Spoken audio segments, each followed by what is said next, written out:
haknya tanbih, untuk menekankan ingatan. Jadi memberi peringatan, yang ini menguatkan. Jadi cara menerjemahkannya, hai semua manusia tanpa kecuali, aku tegaskan kepada kalian, aku ingatkan, jika kalian ingin mendapatkan rezeki dariku yang telah aku tetapkan dan aku ukur dengan teratur, kulu. Apa artinya kulu? Makan. Kan taunya makan kan? Nah, kalau makan itu aktivitas apa? Bekerja atau sifat atau beda? Kerja kan? Kata kerja kan? Nah, kata kerja. Nah, udah bagus lah. Kerja. Kalau kerja itu usaha nggak? Usaha. Nah, kulu ini fi'il amr. Fi'il itu kata kerja.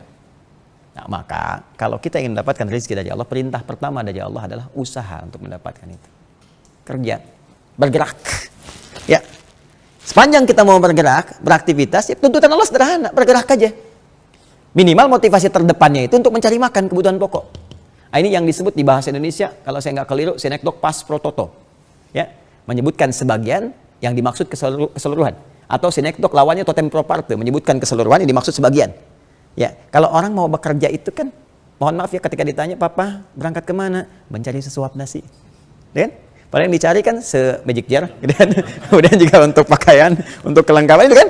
Tapi yang kita tampilkan itu kan, mencari sesuap nasi kan? Nah ini di ilmu balaghah rumusnya dzikrul ba'di yuradu bihil kullu, menyebutkan sebagian dimaksud keseluruhan. Ya, sinekdo pas prototo. Jadi yang Allah ingin sampaikan adalah, kamu mesti bekerja, berikhtiar. Kalau enggak, bumi enggak terbangun nanti. Gimana bisa bangun kantor, bisa ada kendaraan, bisa bikin obat, bisa bikin ini itu kan kreasi kita. Jadi ini katalis yang dipacu oleh Allah. Ayo kerjakan ini, nanti rezeki turun. Dan hikmahnya ketika kita bergerak bukan cuma rezeki yang turun, maka kemaslahatan bumi yang tadi telah ditetapkan oleh Allah terbangun. Perangkat-perangkat kemudahan, jadi ini, jadi itu. Nah, orang Indonesia kan luar biasa. Kemarin kan kita bahas. Ikan, orang Arab kepala dibuang, orang Indonesia diramu lagi, jadi masakan. Kepala kambing jadi masakan. Ya orang-orang daun cuman dibuang-buang, udah ini orang Indonesia, tek, jadi bungkus ketupat. Jadi bungkus lepet, macam-macam kan. Jadi semua bisa diolah gitu kan. Dan perintahnya sederhana, kalau Anda bergerak, rezeki turun. Makanya sebetulnya untuk mendapatkan rezeki itu nggak perlu pusing. Ya, nggak perlu pusing. Bahkan perintah paling dahsyatnya nih, ya, yang paling menarik. Kita hidup di mana? Bumi. Di bumi kan? Ya, yang kita tapak itu bumi nih, fil ard. Ya kan?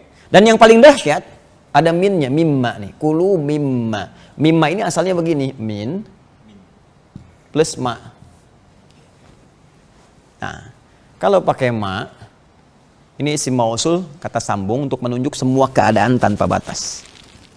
Ya, semua terjangkau tanpa batasan. Makanya ketika Ramadan, ghufira lahu ma taqaddama min dzambi, akan diampuni semua dosa tanpa batas yang pernah dikerjakan. Ada hadis kan, man shoma ramadhana imanan wa ihtisaban ghufira lahu ma taqaddama min dzambi, sepanjang bertobat gitu kan. Nah, ini pun tanpa batas disambungkan ke bumi di sini. Allah sampaikan, saya bentangkan seluas-luasnya di seluruh wilayah bumi. Kalau kamu mau beraktivitas, jadi nggak ada alasan dimanapun kamu tinggal, pasti rezeki akan menyertai sepanjang kita mau bergerak. Tapi yang Allah tuntut dengan pergerakan itu nggak banyak. Min. Apa artinya min? Sebagian. Dari itu hukum nahu. Tapi kalau balaghah itu min artinya banyak. Di antaranya tab'id. Ya, at-tab'id. At-tab'id ini menunjuk pada sesuatu yang parsial, sebagiannya saja. Artinya apa? Kalau kita sambungkan min dengan ma, kan ada hukum idgham di sini, ya idgham bi gunnah, maka kita baca mimma. Asalnya min dengan ma. Yang Allah tuntut di sebagian bumi dimanapun kita berada, karena kita nggak harus menjangkau semua bumi. Kita bergerak aja. Saya sekarang ada di Bekasi, Bekasinya di Pekayon misalnya kan. Saya mencari ikhtiar di Bekasi, belum ketemu, profesi udah banyak yang lain. Pindah sedikit geser ke galaksi. Ya kan? Coba lihat peluangnya apa yang bisa kita kerjakan. Sekarang kan banyak orang modal peluit aja, prit lewat 1.000. Sekarang nggak pakai peluit ya, ya itu dahsyat tuh. 1.000, makasih pak. Ya 2.000, makasih om tuh. Bapak jadi om. 5.000, jadi bos tuh. Jadi besoknya Anda terima setoran karena dia bilang bos kan. Jadi itu luar biasa tuh. Cuma belokkan jalan aja udah bisa jadi rezeki. Halal kan, baik kan. Nah, makanya nanti ada turunan dengan yang kalau ingin meningkat lagi silahkan. Nanti padanannya ilmu. Semakin tinggi ilmunya, semakin terangkat derajat, semakin mudah rezekinya. Itu yang konsepsi Quran surah ke Al-Mujadalah itu. Ya, di ayat yang surah 58 di ayat yang ke-11. Yarfa'illahu alladhina amanu minkum walladhina utul ilma darajat. Allah akan mengangkat semakin ilmunya naik tinggi, rezekinya pun bersanding dengan ilmu. Makanya nanti konsep yang pertama dibangun ilmu, turunannya nanti ada rezeki dan waktunya disebut dengan ajal. Di S1 naik S2 salarinya lain, perhatiannya lain. Naik S3 semakin tinggi lagi, semakin beda lagi. Itulah. Jadi kalau kita mau tingkatkan kualitas kita. Tapi kalau kita mau dapat rezeki saja sesuai dengan kadar kehidupan kita, maka kita bergerak dapat rezeki. Jadi kalau kita cuma diam, kata Umar nggak akan ada turun dari langit langsung kemudian mohon maaf emas dan perak gitu kan. Kita harus jemput. Ya kecuali cara menjemput kita adalah dengan cara menunggu sampai datanglah kemudian satu kondisi yang dengan kondisi itu datang rezeki, cuman caranya nggak menyenangkan. Ya, nunggu gak makan-makan sampai sakit, bawa ke rumah sakit, baru infus masuk rezeki itu lewat sakit. Datang orang dan sebagainya. Saya dulu waktu di Kairo ada diskusi begini, ada dua orang pintar dua-duanya. Ya, satu aliran tekstual, yang kedua perpaduan teks dengan konteks dan masuk pada kontekstual gitu ya sifatnya. Jadi orang ini gini punya prinsip. Allah kan sudah katakan rezeki diatur di langit, pasti diberikan.